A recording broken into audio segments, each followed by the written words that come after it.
All right, so we are looking at chapter 1 and 2 today of the OPT for youth. Now, just so you guys are aware, one thing that I didn't talk about when we were looking at our day by day, this information is actually based on one of NASM's sort of what I like to call like a sub-certification, right? What I mean by sub-certification is, I mean, it is a certification that NASM offers. It is like continuing education for sure, but it's not one of the types of certifications like you couldn't get a job in a gym with just this certification, right? It's not a nationally accredited certification.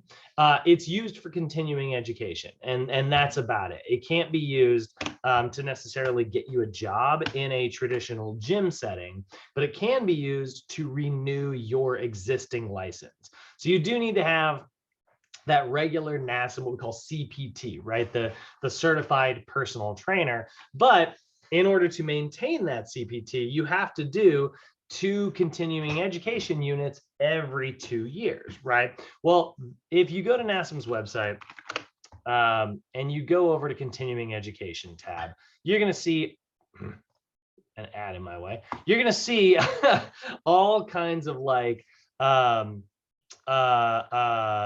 different certifications out there, right? So here's like, you know, the certified personal trainer thing, you know, that's the big one, right? But now they've been offering this new one. This new one is like the wellness coach thing. I'm actually not sure what that is. That's brand spanking new. It's very expensive. I imagine that's several things put together, right? Really, it's just its own thing. Wow. So there's the wellness coach. Here is the these are all, oh, there's sports nutrition. That's the new one. That's the also very, very new one. Here's the weight loss specialist. Some of you guys from last mod remember this one. This was PFT 110, the WLS certification. There's stretching and flexibility. There's seniors. That's actually going to be next mod. So next mod we'll get into PFT what's called 109. That's our senior training class. It is. It used to be bundled up with the youth training class, but now they're actually sort of broken apart. Here's the class we literally finished yesterday, that behavior change specialist. That's the BCS. And then here is the youth. Where's the youth one?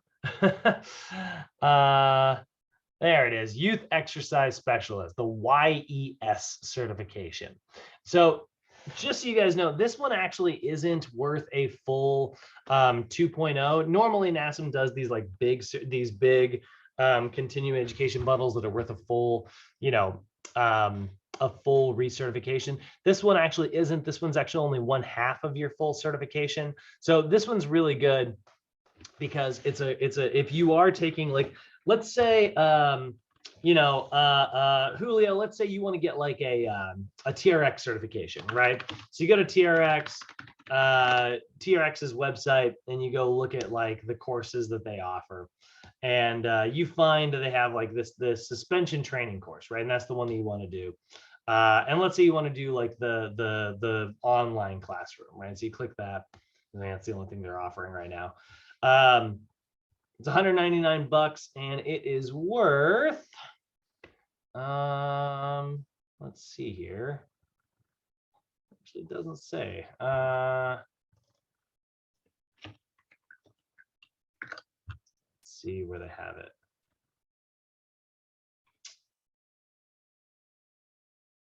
I gotta have it listed somewhere. There we go. So here's the continuing education stuff. So at NASM, this one's worth 0.7. So if you did this suspension training course, you would have 0.7 CEUs. You need to get to 1.9. So that one's not going to, so you do that plus your NASM one, that's going to be 1.7. NASM offers a lot of free ones on their website. You can see, actually, if you go to their main page, you'll notice that they've got these free courses here. This one I think is on nutrition currently. So you take that, that's going to be, each one of those free ones is worth like 0.1. So you do 2 more of those weekly ones that are free. And guess what? You've done your continuing education. You go get your CPR recertified, and you get to renew your license. You never have to retake your test. That's never part of the recertification process. But you do have to make sure that you maintain that 2.0 continuing education units every 2 years. So this youth training manual in this class that we're going through right now is pretty handy because it might be the type of trainer that you want to be. I don't know if any of you guys are interested in working with youths, maybe after school programs, being like a baseball, basketball, whatever coach. If you want to like work in those areas, this might be a really good certification for you to get, because you're going to know a little bit more about how to work with those, with this very specific population that we're talking about. So chapter 1, let's go ahead and break it down. So our objectives of this first chapter are basically just to identify what I mean when I say a youth population. We also want to distinguish between the difference between being overweight versus being obese, and understand those statistics of obesity with our youth clients. So when I say youth, what I mean is an individual who is somewhere between the ages of 2 and, now this is kind of a weird thing, but 19 years old. I know that like legally in the US, we consider it to be like 18 years old and above. And it's like, you hit 18 and you're officially an adult. Yeah, that is, legally true. However, and it's funny that they even picked 19, most people continue like maturing even up until about 22, actually. There's still like a lot of maturity going on there and like development. And so those are still very formative years. I will say this, there's a slight discrepancy in NASM's materials here. In the regular textbook, you will see it listed as 18. And I think that's just because, again, like at a national level, NASM's kind of following like the US rules and stuff. And in the US, it's considered 18 years old. So there is a slight discrepancy there. I would argue that the more physiologic or like medical or biological version of things would be more similar to what we're seeing on the page right now. But yeah, like if you ever are asked, and I don't know why you would be, it would be 18 according to the regular book. But we're going to break that down a little bit further. We've got the difference between like children and adolescents. So you can kind of think of it as like, children versus your teens. Children are going to be anyone from ages like 2 through 11. Now, when we talk about like training kids and like engaging in structured physical activity, that's going to start bare minimum around the age of like 6. Any younger than that, and it's usually like not necessarily like training as much as it is just like engaging in physical activity. And even starting at age 6, obviously I'm not talking about like taking a 6-year-old and teaching them how to do like hang cleans and stuff, but like playing games and things like that are structured. PE class, right, starts around like that early age. So we consider children to be 2 to 11, and we consider adolescents to be 12 to 19. If you are working in like the youth coaching field, it's going to start around like 6 years old at the very, very, very earliest. And like I said, I did put a little note in here, a little asterisk that says like, hey, in your regular NASM textbook, adolescents are 12 to 18. And stuff. So 12 is about where we're going to start to see like puberty, and there are going to be some physiologic changes that take place we need to be aware of, because we can start taking advantage of those differences, right? So like once a teenager starts to get into like adolescence, they're going to start to experience more like type 2 muscle fiber growth. We can start focusing more on strength rather than just focusing on cardio, which is what we normally focus on in younger years. So just some slight training differences there. Now, obviously, one of the reasons why, it seems kind of funny. It's like if you ask the average person on the street, like, you think like kids need personal trainers? I imagine like most people will be like, what? No. Like, I imagine most people will be like, that doesn't make any sense, right? But if you were to ask those same people, like, hey, do youths need some type of like coach and like, playing some type of sport growing up? I think a lot of people would agree that, yeah, that's a really good idea. Well, trainers fall into that category. So it's kind of funny. You'd say, if you said personal training, they'd probably shake their head, look really weird and be like, I don't think youths need that. But we do know that like our habits, start developing at a very early age. Now, we are not necessarily trying to make world-class athletes here. Like, that's not the goal of training youths, right? Like, I'm not trying to like work with some 12-year-old kid and turn them into a world-class athlete, right? That's, or like, get like a six-pack abs or anything like that. Like, that's not the goal. But the goal absolutely is to create like a healthy individual that will carry healthy habits into adulthood. And that's really the focus of like working with youths. We are trying to set up habits that are going to translate down the line into a healthier, happier adult person, right? So we do know that, like, due to like just the changes in the world, access to technology and things like that, that we have, we are seeing more and more overweight populations in youths, right? We are seeing like the body mass index of youth individuals climb every single year. I think I pulled this up last month, but if you ever go to like the state of obesity and you look at like, these statistics here, that's not the right website.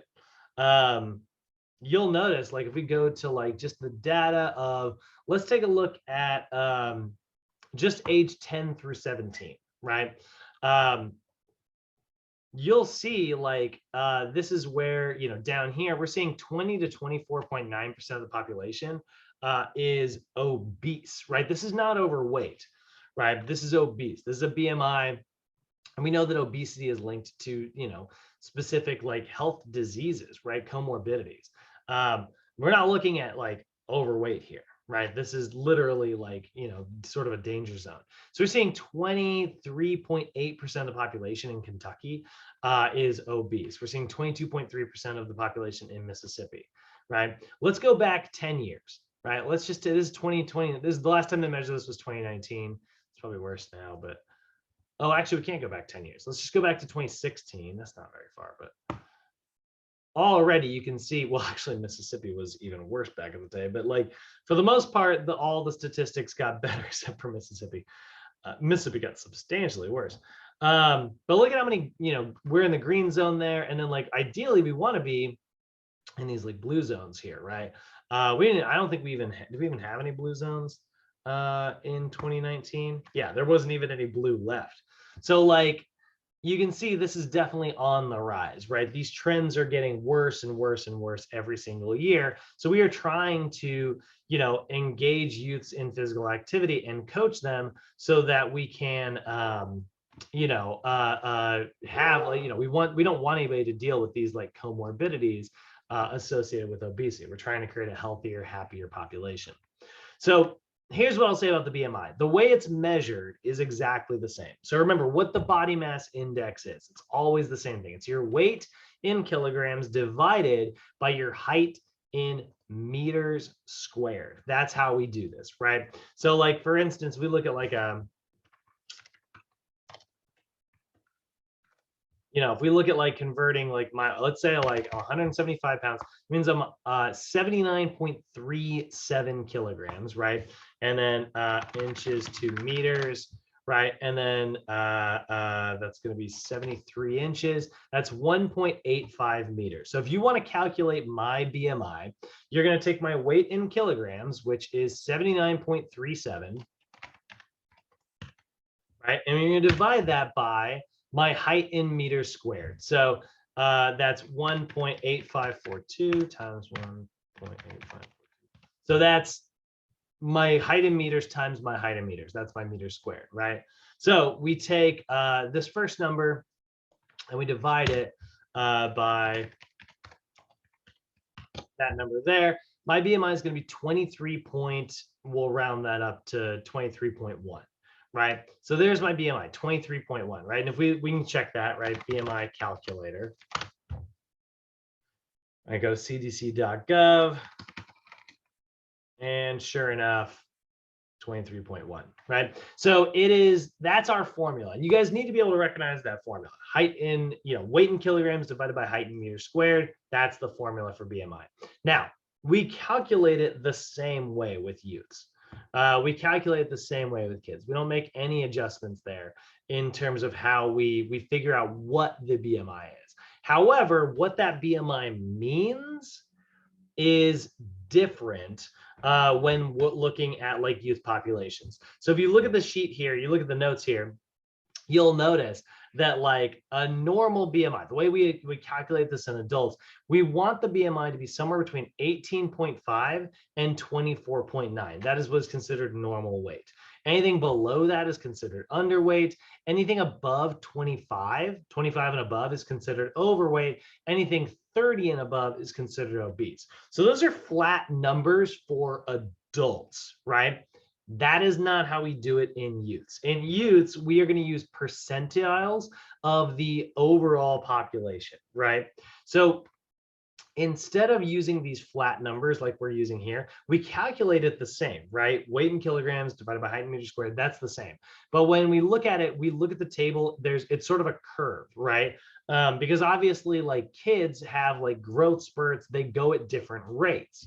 So instead of looking at that, we look at overall percentiles, right?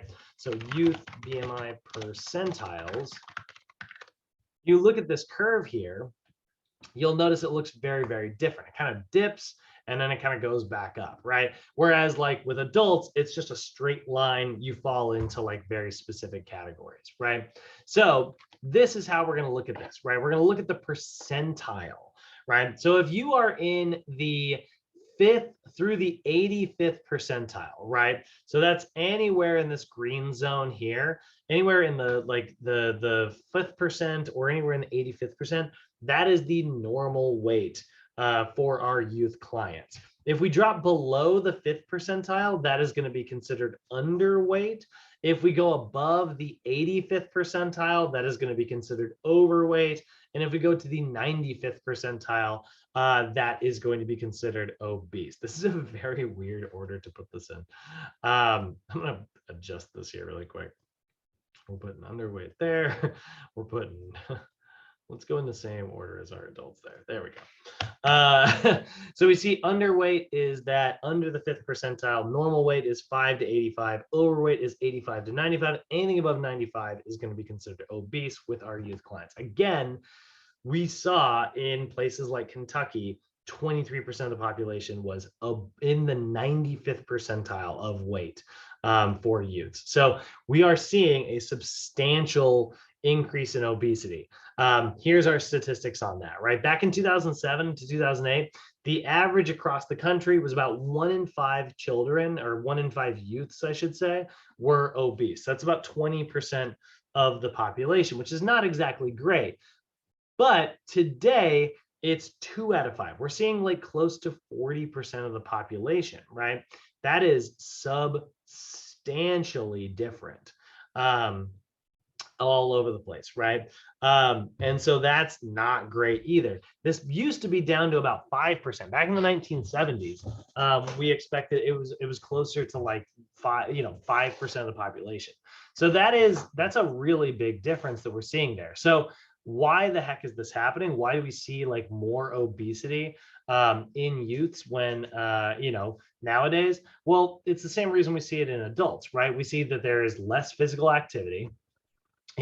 We live in a much more amazing, but also like much more sedentary world. If I want food, I don't have to go make it. I can literally get on my phone. I can stay in this chair right now, open up Uber Eats and like get food sent directly to my house, right? That is really easy to do.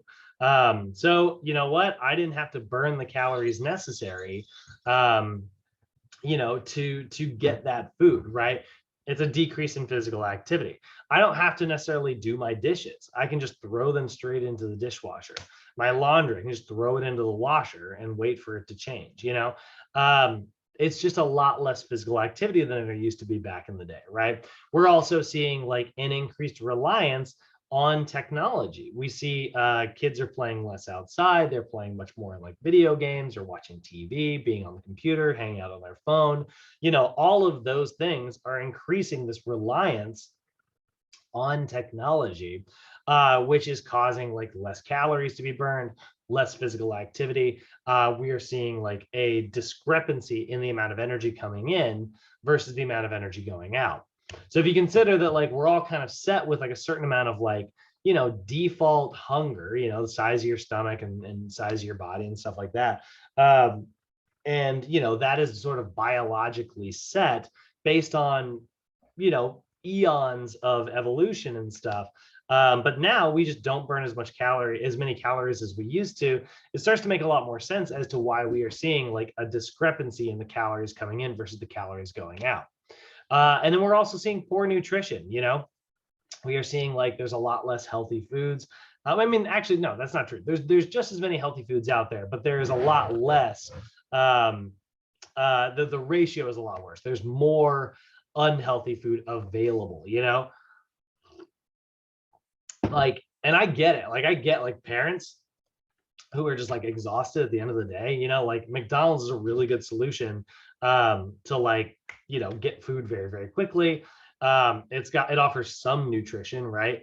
At least calorically, right? But it's exhausting. It's you're tired living, your life. And so you just find like a really quick, easy option. Oftentimes those are some of the unhealthiest foods out there. So that is one of the things that sort of explains obesity, right? We're also seeing like, I mean, like I said, looking at sedentary lifestyles, look at like, these statistics are back from 2015. This has probably only gotten much more worse in the last 7 years, but we see 1 in 5 high school students are actually active for an hour a day. That's 20% of people are actually active, and that's only an hour out of the whole day, right? But we're seeing 33% of the population watches more than 3 hours of TV a day. And we're seeing about 25% of the population uses a computer for 3 hours a day. This is way before like smartphones were as popular as they are now, these statistics. So I'm sure that those numbers are much, much worse than they used to be. So it starts to explain like, some of the challenges that we as personal trainers are going to face with our clients. We're going to try to encourage our clients to eat healthier. We're going to try to encourage them to be more physically active and to overcome all of these conveniences that we have in our life. Yeah, you can park right next to the door, but why don't we park further away? You can take the elevator, but why not take the stairs? One of the challenges that we're going to face is teaching our clients to learn how to overcome those, these conveniences that are amazing, but like do make it a lot harder for us to create like a caloric balance, right? Summarizing everything up for chapter 1, we do know there's a difference between children and adolescents. Again, children, that's 2 to 11, adolescents, that's going to be 12 through 19 or 12 through 18, depending on who you ask. We do know that like we calculate BMI the same way that we do with adults, with weight in kilograms divided by height in meters squared. However, rather than looking at normal weight, underweight, overweight, and obese as being like flat ranges from here to here, we look at the overall percentile of the population. So we are looking to see like where they are sort of falling percentile wise, because that is going to be different based on age. A 12-year-old percentile is going to be different from a 13-year-old. So, and we know that obesity rates are on a climb, and so we are trying to sort of curb that epidemic through, understanding healthy diet and exercise, getting our clients to adopt healthier behaviors, and sort of implementing those solutions. So any questions on chapter 1, guys? Questions, comments? No. All righty. So let's take a look at the anatomical consideration. So obviously youths are going to be different, right? We're going to be looking at some of the physiologic differences between children versus adolescents and adolescents versus adults, understand all that. So obviously we want you guys to understand how hormonal changes are going to affect things, but we also want to differentiate between the different capabilities of youths, right? We need to not only understand it from the perspective of, the fact that it's just something that happens. We also need to understand like what those implications are and how it actually affects our programs, right? So obviously youths are very different from adults, right? They have very different aerobic, anaerobic capabilities. Their hormone levels are different. Their attention spans are different, proportions and body sizes, right? All of these things are going to have like, an impact on like how we implement workout routines. So, or how we are sort of like, experiencing results in our clients. So if we look at the OPT model, we see these 5 distinct phases here, right? Why did I do that? We can still implement the OPT model, right? It's exactly the same thing when working with kids as it is working with adults, which is why this program design class is really mostly structured around understanding NASM's OPT model. However, I think I made this point last night. There's sort of a difference between like how we go aerobic versus how we go anaerobic. You become more anaerobic as you move up the OPT model, right? Like we start to move, we're very aerobic here, and we're very, very aerobic here, right? And then we start to get into like anaerobic glycolysis, or maybe a little bit of aerobic glycolysis, but then we start getting into like the ATP-PC system where it's like really heavy, really intense as we move up, right? Now, youths, kids, are not particularly great at anaerobic exercise. Like one of the biggest physiologic differences between a youth and an adult is the fact that youths don't really have a lot of type 2 muscle fibers. You look at like the difference between like a kid who works out all the time and like a kid who doesn't. Physically, you would look at them and not really see like a big difference. Like let's just, I mean, like as long as like there's not like a big difference in like, obesity or anything like that. If you look at these 2 kids, you're going to notice they kind of look the same. And that's because like strength gains are pretty linear, even through like advanced training. The ability for youths to gain muscle mass is pretty limited. Now, that being said, obviously there are extreme examples out there. I don't know if anybody remembers hearing about like there was this kid, his name was Little Hercules. And he was literally like this little like bodybuilder dude. His dad was a bodybuilder, and he like made him work out all the time. He did it for a long time, like even when he got like into like his early years.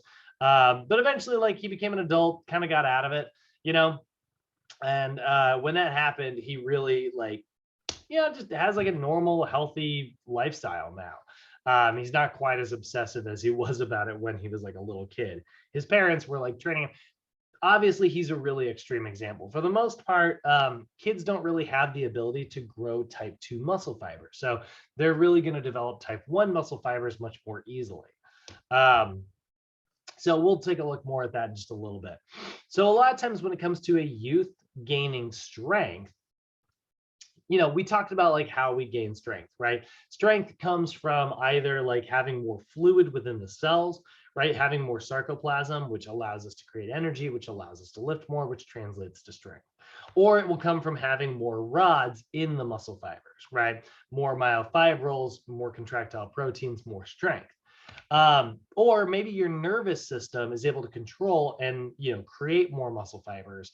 I'm sorry, not create more muscle fibers, but create more connections to muscle fibers, and therefore your nervous system can control things a little better. That also translates to strength.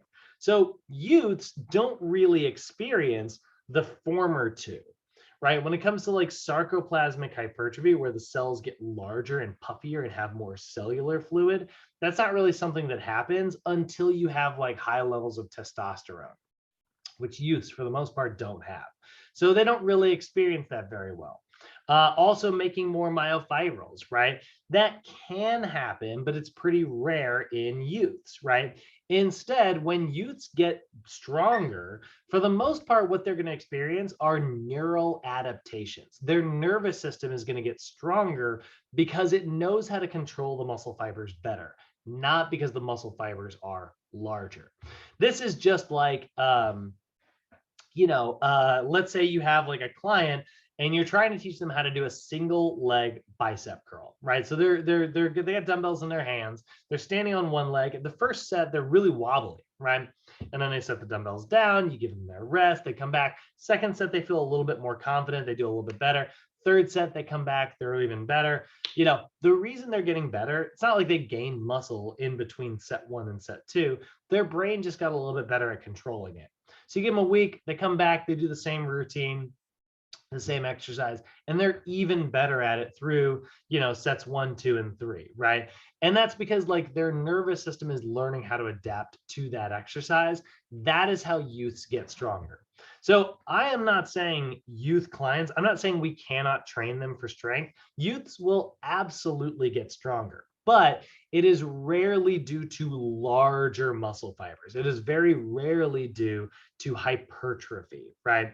Obviously, I just pulled up a picture of a kid who did experience hypertrophy. Yeah, it's possible, but it's like one of those things where like, like you can get somewhere. Like I'm trying to think of an analogy off the top of my head, but I can't really come up with a good one. It's like if I needed to get my car to work, right, to Sochi, which is only a couple miles away from me, I can push my car there.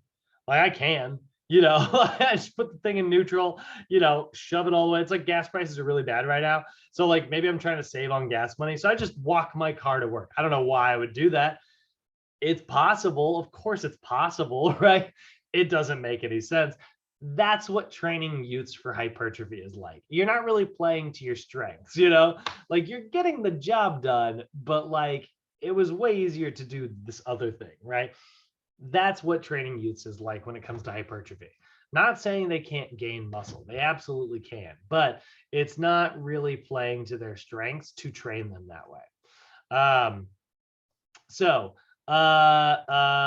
youths are going to have a greater distribution of type 1 muscle fibers. When it comes to muscle mass, they'll have much more type 1 rather than type 2. So it doesn't really make any sense to try to train them in a way that takes advantage of their type 2 muscle fibers that they don't have.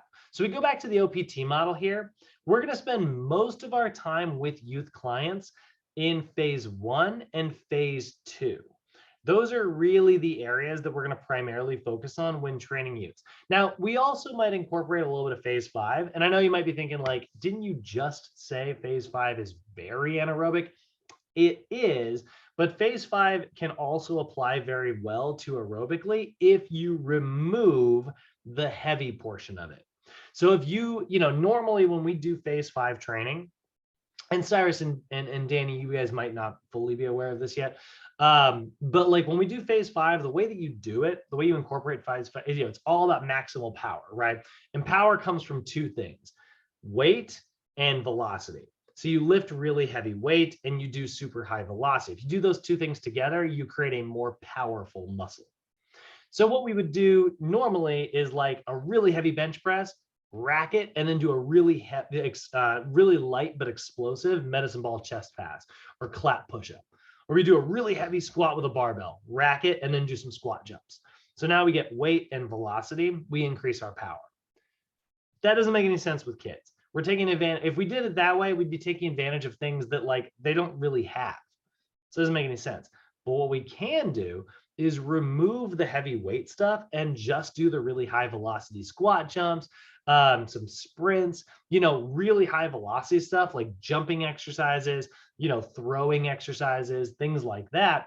And that can become very aerobic because the intensity is super, super low. It's just very explosive. That is still appropriate for kids. So the phases that we're going to primarily focus on this module are going to be stabilization style of training, strength endurance style of training, and power training minus the heavy lifting. So we might see a circuit that looks something like, let's say our first month of training a youth client, we might do something that looks like this. I've actually got some examples that I can pull up here. Actually, there we go.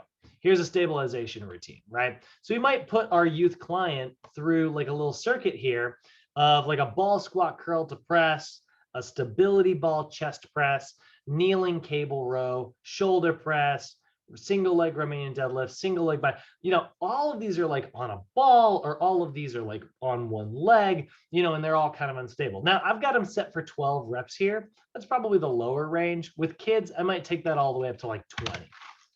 That way I ensure that I'm keeping my intensity really, really low, right? I'm keeping my intensity low so they can lift really light weights.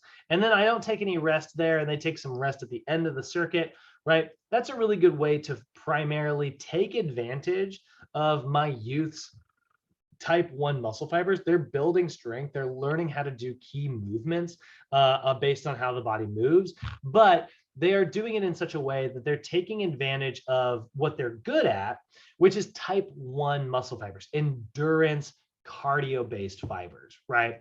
So this is sort of a routine that I could do with a youth, as I'm training them. But what if I wanted to do a little bit more endurance stuff? Well, I could still do the exact same thing, only this time I can actually pair up and do some superset stuff, right? So for instance, like let's say I get rid of, actually, hold on. That saved and I'm nervous about it now. I saved over mail one, which is still fine, but let's look at a strength endurance routine, right? Oh, that's not what I want. That's blank.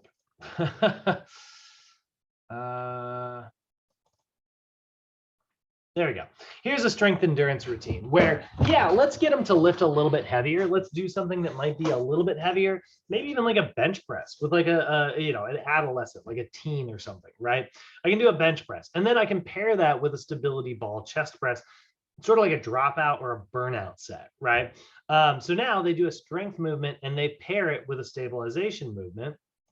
So it's like, yeah, they're lifting heavier in the strength movement, but they're not really getting into super heavy lifting.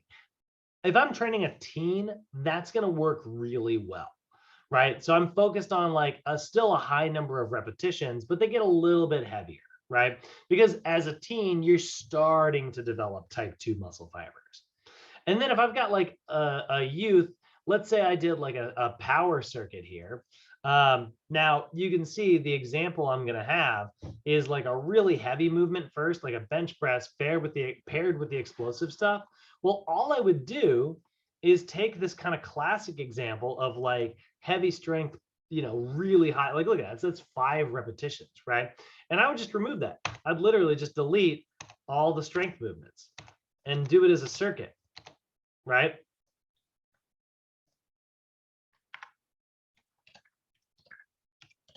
And now I've got like explosive chest movement that's going to be really fun. It's medicine ball chest, it's really engaging. A medicine ball slam, a push press, a kettlebell swing, all this like really fun explosive stuff. And we do that as a circuit.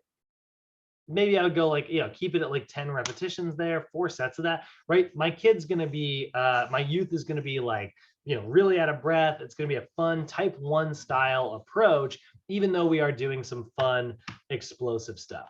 So it's not that you can't incorporate like power. It's just we're going to incorporate power in a very cardiovascular way.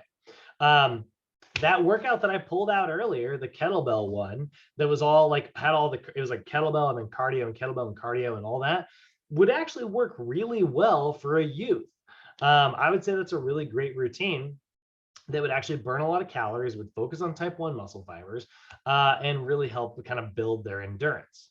Does that make sense, everybody? You start to see like, this is kind of where we're headed in this class, right? We're going to see a lot of this usage of the OPT model, paying attention to the physiology of our youth clients. Does that make sense? Yeah. So weights wouldn't really work with a preteen at all. Not even like a bar without the weights, even if it's light. Oh no, it would. It would. It would make them stronger, right? But because their nervous system is good, it wouldn't make them more muscular necessarily. Oh no. That's not the goal. I just the goal is to get them stronger. Yeah, absolutely. Right. And they might even experience a little bit of hypertrophy. Remember when we were talking, I said like, even if you do just make more mitochondria within the cells, it does make the cell a little bit bigger, right? It doesn't make it as big as like when we're shoving myofibrils in there or when we're shoving cellular fluid in there. But like it does, mitochondria are kind of small, right? But it does make them bigger for sure. And they might experience a little bit of like hypertrophy, but the strength gains are going to come from here, not so much from larger muscle fibers. Got it. Yep. And I love it, like I see all the time, like people are like, you know, you see these like people are like, oh, it stunts their growth. You see these little kids, you know, like doing this, like that's like a teen, right? Doing like powerlifting and stuff. And you see like little kids like I love this picture. I was look at his like look at his like mean mugging face. It's like, yeah. You do see stuff like that where like youths are learning how to do like Olympic lifts and barbell squats and things like that. And people are like, oh, that's going to stunt their growth, right? Guys, stunting growth barely exists. Like it does, but like you got to remember that your DNA is what determines how you're going to grow.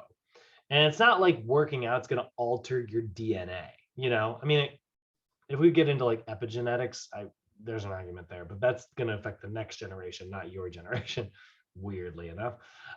There is like a little bit of DNA changes, but like I should have brought that up. Like epigenetics, they're so far over my head.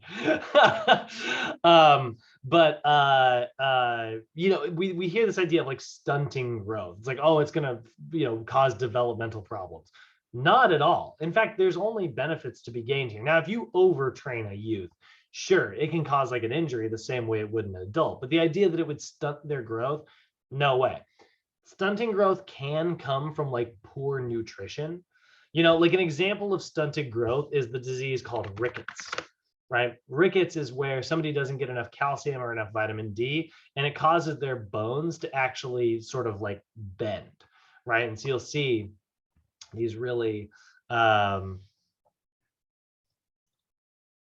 these kind of intense alterations in posture where rather than like a hard, you know, solid bone, they actually, and so they'll have like knee pains and hip pain and things like that. That can be, yeah, that can be very painful, right? And that is very detrimental. That is stunted growth, right? But that comes through like lack of physical activity in some, or in that case, that's a vitamin D deficiency, or maybe a calcium deficiency or a protein deficiency. That can stunt growth. But like the idea that like working out like stunts growth, like I can't find a single piece of evidence to suggest that that's true, and I've looked for it. You know, that it doesn't exist. It's that's not a thing. This is like you guys have heard my views on cleanses, right? People are like, do cleanses work? I would argue that cleanses don't exist, like not in the way that people think that they do, at least. So yeah, so muscle mass. Now we will see when it comes to muscle mass adaptations, like I said, it can happen, but it's pretty rare in like younger youth populations. So like they are found to be very linear, right? And what I mean by that is it's kind of a straight line, right? We'll see the difference. In fact, this is actually in your book. They've got a chart. I'll see if I can find it real quick. If you look in chapter 2, you'll see this little chart here. Is that it? No, it's obesity. Oh, I'm in chapter 1. I guess maybe not. It might. I think it is in there somewhere. But you'll look at like muscle growth adaptations, boys versus girls. Let me find this.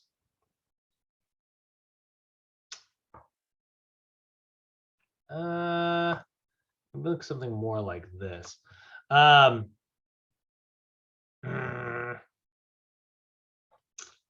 quite finding the chart I'm looking for. It would be something kind of like this, actually, I guess. But it's not looking, I'm not seeing like a difference between males and females here, which is what I'm actually looking for. So here's the thing. When it comes to growth pre-puberty, boys and girls get stronger at about the same rate. It's very linear. It's basically like a straight line for both of them. We usually see a little bit more strength in males than we do in females, but the discrepancy is very, very small. And so they both kind of go up at the same rate. But then what happens is puberty around age 12, we start to see like males produce testosterone.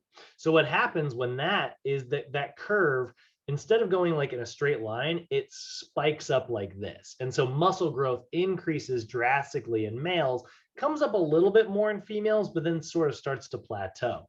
And that's why we start to see a major discrepancy between like male athletes and female athletes in terms of like strength and power outputs. So again, this is just evidence for us to look at like testosterone is a very anabolic hormone. Growth hormone is also an anabolic hormone.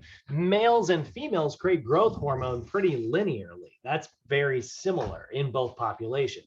But testosterone, being a very anabolic hormone, is why we see larger muscles, which are able to produce more force and more power in male populations versus female populations. So boys and girls both progress pretty linearly at first. And then what happens is at puberty, testosterone will create a larger growth. This is why, so Simon, we talked about like, with like a really like a majorly younger youth, they'll get stronger, but they probably won't get bigger.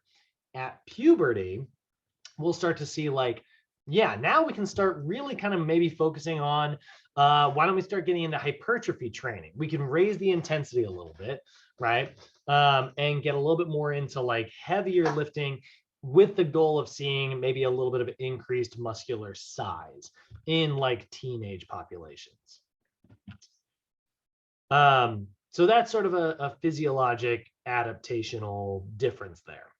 Now we'll also see differences in like muscle and joint flexibility as well. As we get older, our flexibility decreases. So remember, flexibility is going to be defined as the ability to move a joint through a complete range of motion.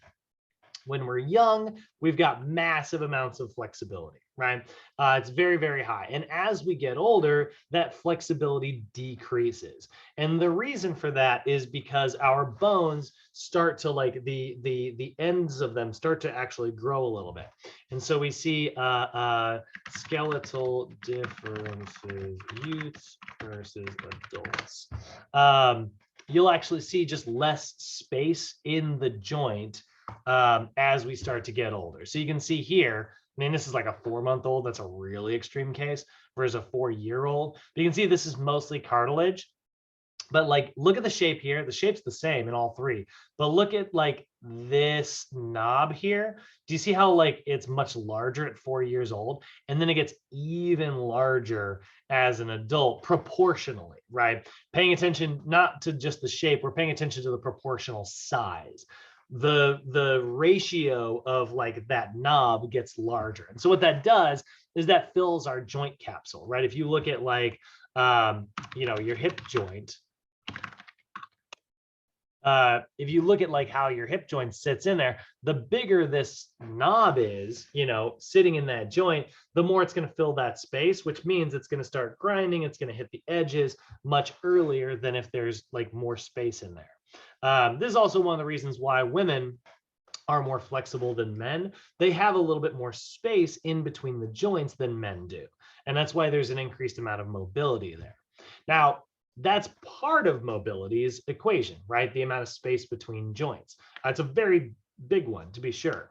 So we know our flexibility is going to get decreased as we get older. But the other thing that determines flexibility is our muscle's elasticity, right? If your muscle refuses to stretch, then your joint's not going to move through a full range of motion. Like if my bicep stays bunched up while I try to straighten my arm, I won't be able to straighten my arm. I'll get to here, and then like the muscle's going to sort of resist that, and it's not going to want to go any further. The larger your muscle is, the more hypertrophy it experiences. Maybe it has like more scar tissue, maybe it has more nodes, right? All of that is going to decrease flexibility. That happens sometimes with hypertrophic growth. As your muscles get bigger, you had to cause like stress on those muscles to make that happen. So they might lose their elasticity. So this is why we encourage flexibility training in our youth, so we don't lose that, and we create that healthy habit of training our body to move that joint through a full range of motion. So when it comes to designing programs for our youth clients, we're primarily going to want to focus on static stretches and dynamic flexibility, static and dynamic flexibility, right? Static stretches, dynamic stretches. So we go back to the OPT model. What that means is we're primarily focusing on static stretches and stabilization and dynamic stretches and power. Now, what about the active stretches, like the ones we did last night, where you contract for 2 seconds, you let go, you contract for 2 seconds, you let go? Why don't we do those with our youth clients? Well, again, they're not very good at contracting for high levels of force. They're not very good at contracting one side of a joint. So it doesn't make any sense to train it that way. Now, as they start to get into their teenage years, yeah, absolutely. You can start doing more active flexibility. But again, we are trying to take advantage of what our client is good at rather than playing to something that they don't really have the physiologic capability to experience growth in, right? Like, you know, I actually, here's the thing, I could be totally wrong here. If anybody knows about cars, please fill me in. Because I'm about to say something that I don't know anything about. But I imagine putting premium gas in my RAV4 isn't really going to do anything, right? It's a pretty basic car that can run on basic gasoline. Now, there was a nicer car, right? What is the difference?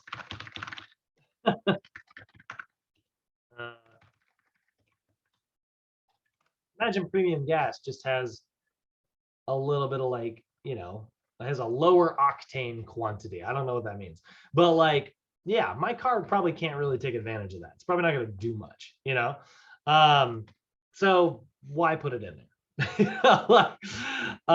That's the same thing with like, you could train a kid for max strength. You train them for, hypertrophy, but like, you're not really playing to their strengths. You can maybe overcome it with massive amounts of effort, but like it takes massive amounts of effort, right? So that is one of the things that we know about flexibility. Now, obviously, flexibility is going to experience some drastic changes sometimes because youths do go through growth spurts. We have these like major, sure you might remember when you were a kid experiencing like growing pains every now and then, where it just felt like your bones were aching, yeah, we do go through like these major growth spurts where they happen really quickly. Sometimes you would, you'd be in school, you would know somebody, go away for the summer, you come back from summer vacation and they were like 2 feet taller. And you were like, good God, like that is a growth spurt for sure, right? It alters body coordination, it alters body composition, and it alters flexibility. So we need to know about this experience, right? Girls will experience this earlier than boys will. So our female clients will experience, this is actually one of the reasons why you will see an increase in growth hormone in like females. You'll see sometimes a little bit testosterone there, but like major production of estrogen. This definitely happens in both populations. Boys changes will actually last a little bit longer than female changes will. So like at puberty, girls will sort of shoot up really rapidly and then sort of like slowly after that. Boys kind of rapidly, and then it'll stay rapid into like about the early 20s actually. So that is like one of our biggest growth spurts there that we will see is like right around like puberty. So if we are aware of that, one of the things that we're going to see is a major change in coordination. Sometimes you look at like early teenagers and they're long and they're lanky and they just move awkwardly. That actually makes a lot of sense. The reason there's sort of that awkwardness there is because like the limb is much longer and their brain knew how to control it when it was this length. Now it's this length. And the brain is like, wait, what? The nervous system needs a little bit of time to learn how to coordinate the new shape of this limb, right? So that is a distinct difference there that we will sort of see in our youth clients, right? With those big changes, we want to be aware of that. That's often a time to go back to the stabilization level where we do high repetitions, we do slow tempos. That way it gives the brain time to learn how to coordinate these newly shaped limbs, right? So we should probably be aware of that. Now, there are also like cardiovascular differences, cardiorespiratory differences here. Youth clients are going to have smaller hearts. They have smaller bodies, they have smaller hearts, they have smaller blood vessels. So this increases their overall heart rate. Their heart has to beat much more often. This is why if you look at the average resting heart rate for an adult, it's going to be much higher than a resting heart rate. Oh, that's not what I'm looking for. Those are all adults. There we go. We'll see. Oh, that's totally not it. Good Lord, whatever. We will see these major differences, right? Average resting heart rate for like a child might be all the way up to 100 beats per minute, whereas an adult, it's going to be closer to like 70 to 80 beats per minute. So we have different formulas to calculate maximum heart rates and things like that. Now, the stroke volume is very low in youths because their heart is also, because it's smaller, it can't contract as hard, which means it can't eject as much blood every time that it beats. This is the reason it has to beat much more quickly. But as we get older, we'll see a growth in our left ventricle. If you guys remember from our anatomy class, right? The left ventricle, not how you spell ventricle. The left ventricle is that main chamber responsible for pumping blood throughout the body, right? So here's our left ventricle. Look at how muscular it is. You know, here's the right ventricle, right? Very thin here, muscular in the middle, right? But then this side, very, very, very muscular. The left ventricle has to pump blood throughout our entire body, whereas the right ventricle only has to pump it over to our lungs. When we get older, we experience our left ventricle growing. And that's where like our heart rate starts to slow down. Again, that happens at puberty, right? So there is a cardiovascular change here. So now if we start to look at like how we would train for cardio, youths versus adults, or youths versus even just like children versus teens, right? Versus adolescents, as they start to get older, we can focus more on sprints and start to get anaerobic rather than focusing on just strictly aerobic, right? So as the types of games we play would be a little bit different in children versus adolescents, right? Children, we maybe play like a steady state cardio game like tag or something like that, which is a really good cardio. And as we start to get into like, adolescence, we can start maybe running specific drills and sprints and things like that. So our circuits can get shorter and more powerful, more explosive, rather than longer and more endurance based. So kids are going to have an incredible amount of endurance, especially like children. Children will have a massive amount of endurance, whereas like, adolescents or teens, they'll have a good amount of endurance for sure. But they might start to become like much more anaerobic and more powerful and less around like, aerobic training. So again, the stroke volume is going to be lower and that's going to decrease their overall cardiac output. That will increase as they get older, right? So as the left ventricle grows, the heart rate can slow down because it can pump harder. So it doesn't have to beat as often. Now, one of the other differences that's kind of cool about youths, actually, if we look at the amount of stroke volume that they have, it's going to be about half of the stroke volume compared with like an adult. That's going to result in lower blood pressure and a lower overall cardiac output.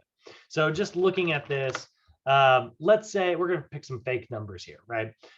Let's say you've got like your stroke volume here. And then we multiply that times heart rate over here, right? And that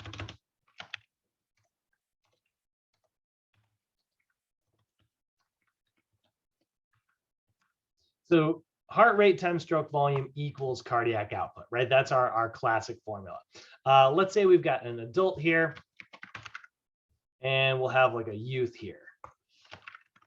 Right? So the stroke volume is going to be higher in the adult for sure, right? So let's say the stroke volume, let's say it's like 100 units, right?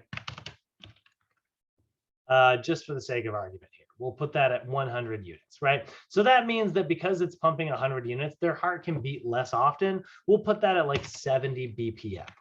Right, 70 beats per minute. That's not super high, it's relatively low there, right? So that's going to be 100 times 70.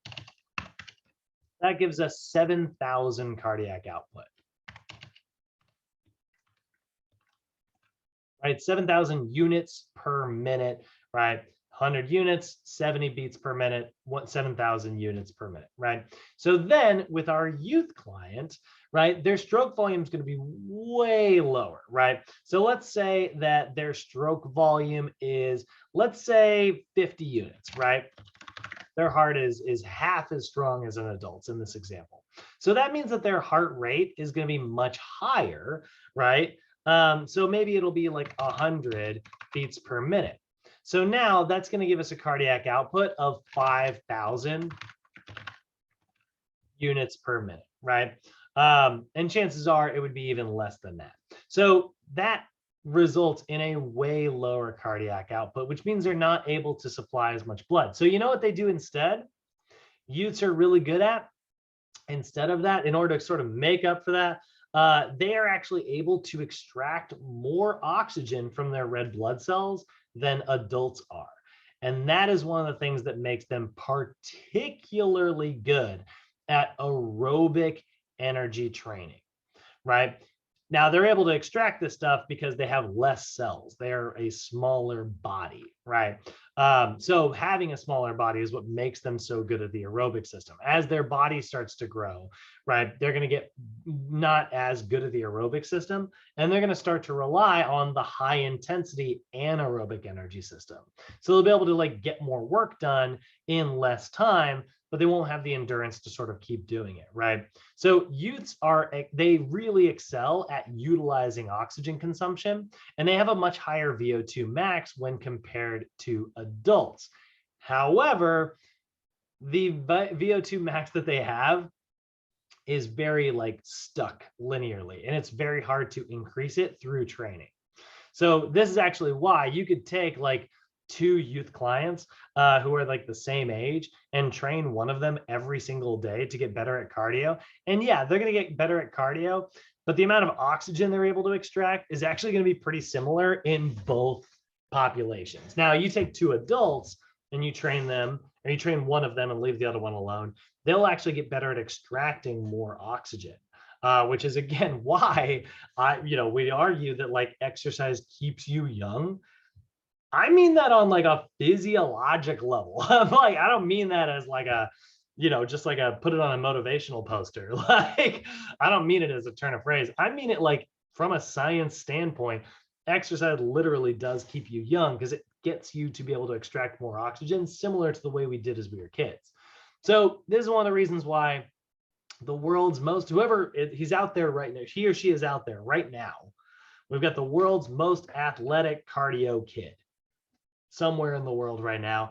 Honestly, it's probably not that big of a difference between them and whoever's out there right now, sorry to say, the least cardio athletic kid. If you put the 2 of them in a race, yeah, the most athletic's going to win. But honestly, the difference between the 2, if you look at it like percentage wise, it's probably not going to be a very huge difference. Whereas if we took the most athletic cardio adult right now, which by the way is definitely Eliud Kipchoge, that's the guy, versus whoever's out there least aerobically athletic, there is going to be a massive difference between the 2, which is kind of a cool thing, but again, it just goes to stand to reason why we aren't trying to make the world's most athletic youths. We are trying to create youths who are going to have healthy habits that they will carry into adulthood. That's our priority. So youths have the ability to extract much more oxygen. They have a greater aerobic potential. And so this makes them particularly good at aerobic exercise because they are good at extracting more oxygen. It gives them a higher volume of oxygen consumed, VO2 max, when compared with adults. However, it is very much linear. So they are not so good at increasing it because they're already pretty naturally gifted at it. Does that make sense, guys? Moving to the last little bit here, but we make sense to everybody? Yes. Cool. All righty. Question? No question, sir. Okay. Cool. I was just gonna say that So kids are more likely to heat up because they're just smaller, right? So when they get older, that's when their cardio gets up because their body's growing, right? So they're Yeah. growing at It's think of it as like more mouths to feed. You got more bigger cells, you know. All right. So last little bit here, let's look at our metabolic pathways, right? So again, one of the biggest differences, youths are definitely going to rely much more on our aerobic metabolic pathways.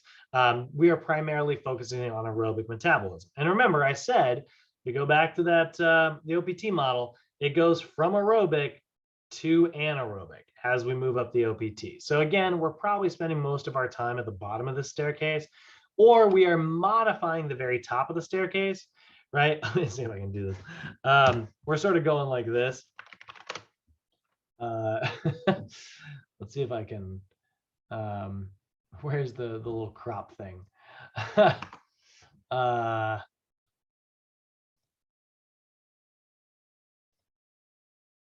The freeform select tools. We're gonna like cut this out here. We're sort of going like this. Yeah, and we're moving it down there. You know, like that was probably not worth the effort that took, but that's that's kind of what the staircase starts to look like there. You know, it's a little modified for our youth clients. Still very much the OPT model, though. We still follow a lot of those rules the same way. Now, youths, like I said, one of the things that they are what we call a metabolic non-specialist. What I mean by that is you think about like what a specialist is, right? A specialist is an athlete. Like look at Usain Bolt, right? He is specifically very good at sprinting. Look at Eliud Kipchoge. He is specifically very good at marathoning. Looking at LeBron, he's specifically good at basketball. You know, look at like DK Metcalf. He's specifically good at football. We have very specific athletes in very specific areas, right? We as an adult, we are very trainable to get good at very specific things. Kids, not so much. They're a little good at everything. They're the classic jack of all trades, master of none. But the rest of that phrase, it is better than being a master of one. Kids they're non-specialists. They're kind of just generally good at aerobic stuff in general. As they start to hit puberty and we start to train for things specifically, then we can start to become, we can stay an aerobic athlete by doing like long duration cardio and get even better at it. Or we can start to train for more anaerobic training. Or, you know, maybe we train for like very anaerobic training, like specifically like powerlifting, right? So we call them metabolic non-specialists. And it means that they're very good at aerobic stuff in general. Now, one other physiologic difference, we talked about this a little bit last night in the evening class, or in the morning class, sorry. Youths are particularly not good at thermoregulation. They're very similar to seniors in that way. They do not maintain body heat very well. They tend to cool down a little bit more too quickly, and they tend to heat up a little bit too quickly. And that's, again, a body size to surface area problem. They have less body water, they have less blood because it's got a little tiny body, but they still have like a lot of surface area, you know, skin being exposed to like environments. So they lose temperature really, really quickly, or they absorb temperature very, very quickly. So when you're, you know, because of that higher surface area to mass ratio, it is hard for them to dissipate, get rid of heat, and it's hard for them to maintain heat as well. They are sort of absorbing it from the atmosphere very, very quickly. And this is why parents out there, you shouldn't get annoyed with your kid when they get too hot or when they ask for their jacket, and then they get too hot and then they ask for their jacket. It's a physiologic issue. But we do want to make sure that our youths are, dressing in layers, and then they have plenty to drink, because if they can stay hydrated, that's going to increase that ratio of blood volume and make them a little bit better at that, maintaining that temperature. So as a trainer, it's really important to make sure that we always have water available. It's really important to make sure that our youths dress in layers so that they can strip down if they get too hot, or they can layer back up if they get too cold. And it's very important for us to always do a warm up and a cool down so that we ease into that high temperature and we ease out of that high temperature, rather than spiking it and having trouble like regulating it. It's like if you were, if you had food, if you had like blue food coloring and yellow food coloring and you're trying to make green, don't just like dump all the blue in there and dump all the yellow. You might end up with the wrong result.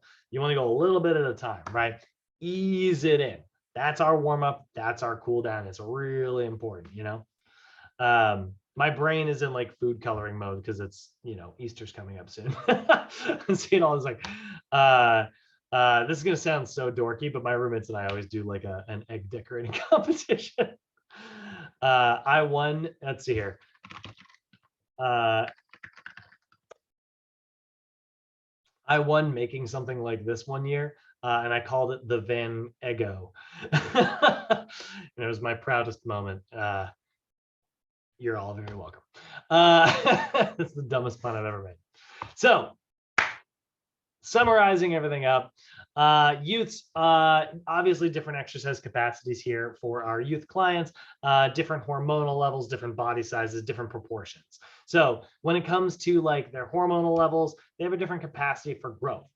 They're not going to really experience hypertrophy. So why train for it? Let's focus on aerobic training. Their body sizes are very different. They're going to overheat really quickly. They're going to decrease really quickly. So we want to make sure that we're aware of that. Keep them dressing in layers, keep them staying hydrated the entire time. And they're going to have different body proportions that are going to change all the freaking time through growth spurts. So keep revisiting the stabilization phase so you can give their nervous system time to adapt to these specific movements and stuff, right? Cardiovascular wise, they're going to have half the stroke volume. So don't freak out when you notice that your client's heart rate is really high. They're going to have a lower cardiac output because of that. They're going to have lower blood pressure because of that. They are metabolic non-specialists. Again, they are very good at aerobic stuff, but they are not so good at the anaerobic stuff. Now, as they start to experience puberty, they might experience some changes in muscle growth and size and strength. That's great. We can definitely train for that. And we can start to put a little bit more emphasis on that. But when it comes to strength gains for most of our youth clients who are like, more children based, most of that strength is coming from nervous system changes. Now, when they do experience those growth spurts, unfortunately, that does mean go back to that stabilization phase because it's gonna screw up their coordination. It's going to change their body composition drastically. Their brain's not going to know how to control all that. And because the bones are going to grow, not only in length, but also in width, it's going to alter their flexibility. So that will also feel very different because their nervous system is going to think they can move through this like big range of motion. And then it's going to find that it actually can't. So we need to be aware of that as that changes. So we're still going to use the OPT model, but we're going to make some small changes to it as necessary for our youth clients so we can take advantage of what they're good at and maybe fill in the gaps of what they might not be so good at, just like any other client. And that's it, guys. That's day one. How y'all feeling? Good. Awesome.